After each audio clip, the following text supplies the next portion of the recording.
यो बच्चा सायद एक हप्ताभन्दा बढी समयदेखि तिर्खाएको हुन सक्दछ किनकि यसलाई एउटा यस्तो रोग लागेको छ जुन रोगको कारण पानी पिउनु त परेको कुरा ऊ पानी देख्न पनि सक्दैन। बच्चाले आफ्नो बुवासँग पानी माग्दछ। पानी देख्ने बित्तिकै यो बच्चाको आँखा फुल्न थाल्दछ, शरीर एक एक काप्न थाल्दछ। अर्को भिडियोमा यो मानिस पानी देख्ने बित्तिकै आत्तिन थाल्दछ। यसो हेर्दा यी कुनै मुभीको भाग जस्तै देखिने यो भिडियो कुनै मुभीको पाठ नभएर यो एक प्रकारको रोगको इफेक्ट हो। जुन रोग लागेपछि मानिसलाई पानीदेखि डर लाग्दछ, जसलाई रेबिज भनिन्छ। रेबिज एक प्रकारको भाइरल रोग हो जुन मुख्य रूपमा जनावरबाट मानिसमा सर्छ। यो रोग रेबिज भाइरसद्वारा हुने गर्छ र एकपटक लागेपछि उपचार असम्भव जस्तै हुन्छ। रेबिज कसरी सर्छ त?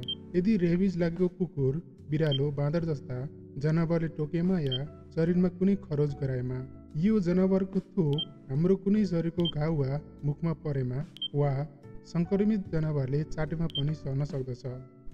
रेबिजका लक्षणहरू एक हप्तादेखि केही महिनासम्म ढिलो गरी देखिन सक्दछन्। ज्वरो आउने, टाउको दुख्ने, थकै लाग्ने, टोकाइको स्थानमा पोल्ने वा चिलाउने र रोग पुरानो हुँदै गएमा पानी देख्दा डर लाग्न थाल्दछ, जसलाई हाइड्रोफोबिया भनिन्छ। यो रोगले सङ्क्रमित मानिसको मानसिक अवस्था पनि परिवर्तन गरिदिन्छ, जसले गर्दा बिमारी आक्रोशित हुने, आत्तिने वा निकै तनाव लिने गर्दछन्। साथै शरीरमा कम्पन भई पक्षाघात अर्थात् प्यारालाइसिस हुन्छ।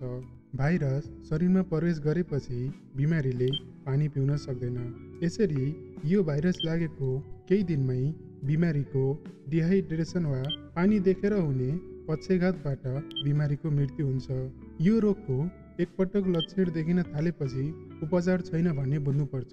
बिमारीले मानसिक तनाव, अत्याधिक पीडा, पानी पिउन नसक्ने, बोल्न कठिन र अर्धचेतन अवस्थामा बाँच्नुपर्छ।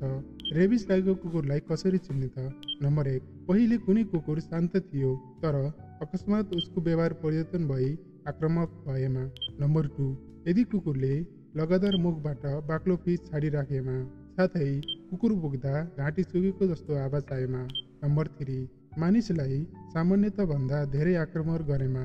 नम्बर 4, कुकुर सधैँ डराइराख्ने, घुरिराख्ने वा अन्धकारमा लुक्ने गरेमा। नम्बर 5, खाना नखाएमा।